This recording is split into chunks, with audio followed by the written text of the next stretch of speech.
Sour atheist, fundamentalist Richard Dawkins said, "The God of the Old Testament is arguably the most unpleasant character in all the fiction. Jealous and proud of it, a petty, unjust, unforgiving control freak." Roguish and bitter atheist Sam Harris said, "Some propositions are so dangerous that it may be ethical to kill people for believing them."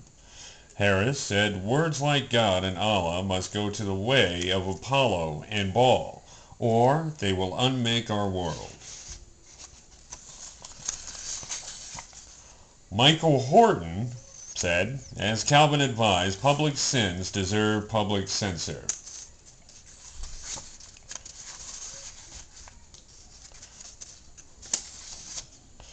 Dorothy Sayers said, "Let us startle the world into some sort of vigorous reaction. In the pious are the first to be shocked, so much the worse for the pious. Others will pass into the kingdom of heaven before them." Psalm 7:11 said, "God is angry with the wicked every day."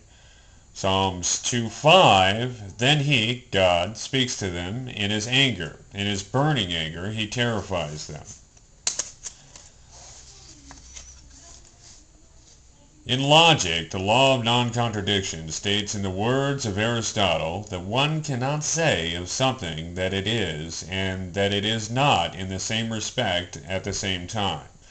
Alan Bloom stated, "The earliest known explicit statement of the principle of contradiction, the premise of philosophy and the foundation of rational discourse, is given in Plato's Politia, the Republic, where the character Socrates states, 'It's plain that the same thing won't be willing at the same time to do or suffer opposites with respect to the same part and in relation to the same thing.'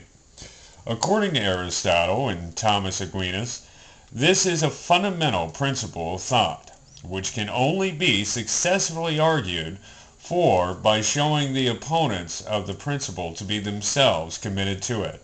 Thus, Aristotle considers the case of someone who denies the principle in the strong way, holding that every proposition is both true and false, and asks why such a person goes on the Megara road to get to Megara from Athens, since on such a person's view it is just as true that any other road would get him to Megara.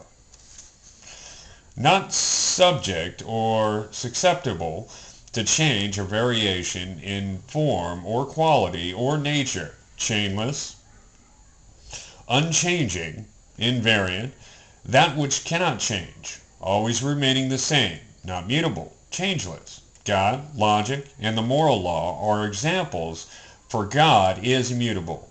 The laws of logic are abstract, non-concrete. Laws of thought and reason that are non-material, universal, timeless, obligatory, and absolute. All rational communication and thinking assume the laws of logic. The most well-known law is the law of non-contradiction. A cannot be A and non-A at the same time. In the same way, a man cannot be his own father. The laws of logic reflect the nature and mind of God. Thus they have ontologically grounding and cannot be reduced to human convention, opinion, or psychology.